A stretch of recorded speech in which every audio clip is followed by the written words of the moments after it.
There are untold numbers of formerly incarcerated people and artivists and activists and kind and decent human beings working on prison reform. And there's a new realization of how important art is. And so, for all the places that you've entered, particularly from far away, like the UK, Australia, all across the United States, Brazil, what is it that you would like to share with us about prison art in those places in the age of reform?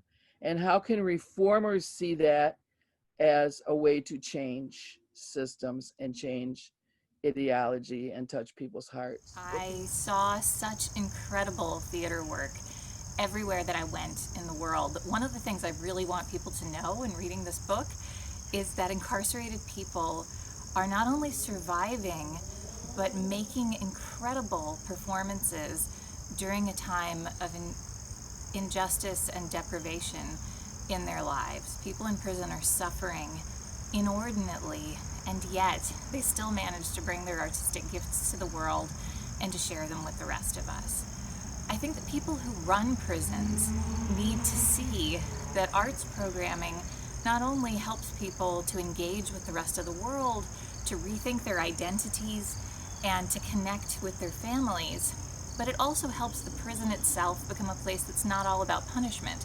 It helps prisons to become places that are about social growth, at least for the little moment when these artistic activities are happening. The theater connects us to people in appropriate, beautiful, life-celebrating ways.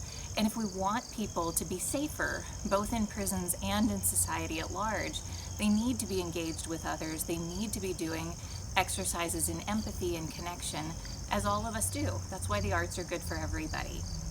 I also hope that people know that folks in prison are just as gifted, just as intelligent, just as creative, and just as able to make art as anybody else in the rest of the world.